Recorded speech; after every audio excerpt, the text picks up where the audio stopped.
So last week, the highly anticipated Invincible War was finally animated in Invincible Season 3. This is definitely one of the more impactful and well-remembered events in the entire story of Invincible, especially because the entire war only happens over the course of one issue in the comic and one episode in the show. But despite that, the consequences of this arc will be felt for dozens of chapters later that I won't spoil right now. Of course, the main appeal of the war is that it lets us see 16 alternate versions of Mark Grayson, all of which happen to be evil, unlike the mainline Mark we follow in the show. Of course, these alternate evil Marks end up thrashing pretty much the entire planet before they're either defeated or set to an alternate universe by Angstrom. Personally, this somewhat reminds me of the story of a different alternate character who tried to protect the entire planet from being wiped out by an evil force.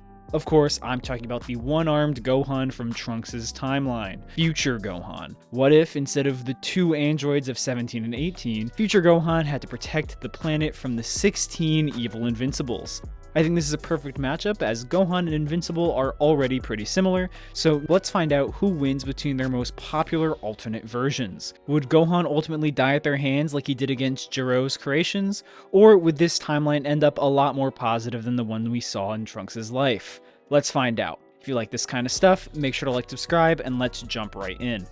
Now, interestingly, both Invincible and Dragon Ball suffer from having their original source material and their adaptations ultimately having very different power scaling and different events entirely. For Dragon Ball's case, not only does the so-called anime-only filler give characters brand new feats and make the same feats even stronger, but specifically for Future Gohan, what actually happens with him and the androids is substantially different between continuities. Meanwhile, for Invincible, the Invincible War has actually been one of the biggest changes so far, as the episode has the Invincibles fighting completely different characters than who they fight in the comic, mostly due to cameo copyright issues. However, on top of this, the actual lineup of evil Marks is slightly different than the comic lineup, and their fates differ.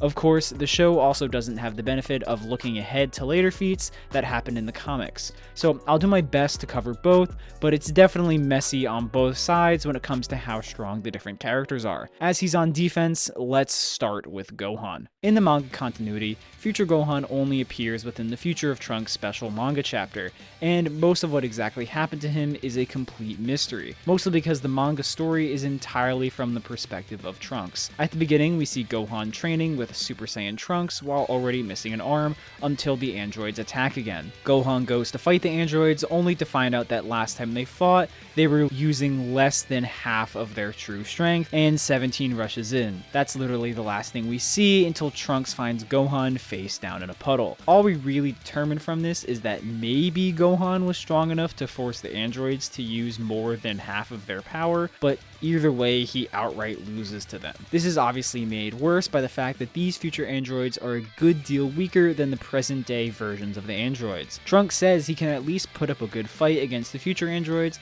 and meanwhile he can't even damage the present day androids with his ki blast or his sword.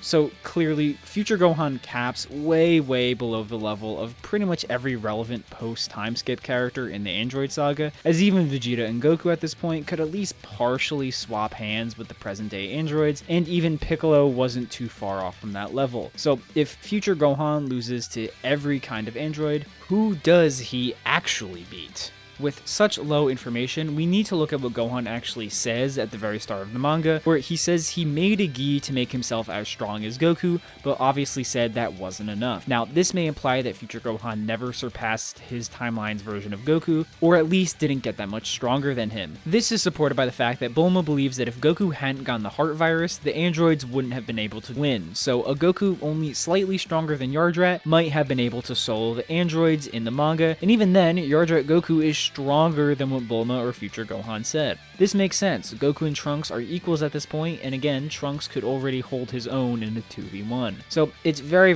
likely that Future Gohan at best is around Mecha Frieza level, given that there is a one-shot difference between him and the Super Saiyans, and I don't think the gap between him and Future Trunks is quite that large. From there, Gohan would at worst be more powerful than Final Form Frieza, who in his first form destroyed Planet Vegeta. Looking at pretty much every depiction combination of this feat, including DBS Broly, which should technically be the canon version of the event to the manga, it gets to small star level and then multiplies all the way to large star level with power level increases between first and final form. As for the anime, even Saiyans could output star level power, with Gohan being tens of thousands of times stronger than them at the bare minimum, and he much more confidently scales beyond Frieza, who tanked a multi-solar system level explosion that he himself caused with Namek.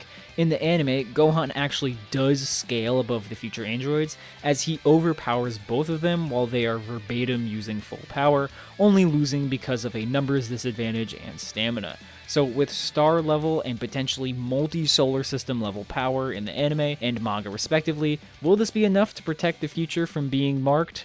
See what I did there? Anyways, so there are 16 evil marks that arrive in the main universe of Invincible. You have Viltrumite Mark, Omni-Man Mark, Mohawk Mark, Goggles Mark, Burned Mark, among several others. Even among the list of Invincibles, they are not all created equal, both from their on-screen showings and the show verbatim stating they're weaker. This Invincible definitely wasn't as strong as ours. It's clear that they can't hang with the real Invincible. I mean, dude, one of them gets killed by a yo-yo in the comic. Arguably, the only ones who possibly scale to Mark are Mohawk Mark and Sinister Mark, as Invincible says that much about Mohawk Mark when they fight during the Invincible War, and then is just directly comparable to Sinister Mark once they go to the Wasteland Dimension. Plus, they obviously defeat the other Marks who got stranded there with them. Unfortunately, no other alternate Mark officially 1v1s mainline Invincible in either the show or the comic. Even in the 2v2 with Adam Eve, Mark is holding back and verbatim would have been able to beat them if he could focus.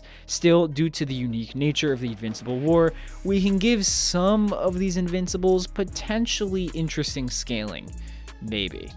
Obviously, the whole point of the Invincible War is that this is a parody of sorts of big comic events that have a bunch of cameos, and due to this, these Invincibles fight both low tier and some very high tier characters. However, all of the characters with actually impressive scaling either aren't in the form where they're actually strong, like Spawn, who varies anywhere from like wall level to literally being God, or they are strong and literally easily beat the Mark they fight, like Pit, who is arguably at least planetary or potentially star level, pretty much one-shotting the Mark he fights. Other Marks get beaten by either completely featless heroes, or Kid Oliver of all people, or even just Reanimen. Regardless of show or comic, they are mostly unimpressive, but maybe not those final two evil Marks that survive. You see, these guys are comparable to Invincible much later in the story, after he's gotten stronger and is able to participate in the destruction of planet Viltrum. Depending on your scale, this can range anywhere from multi-continental to solar system based on factors like Viltrum's size and durability. So both evil Marks scale there, right? Well, no.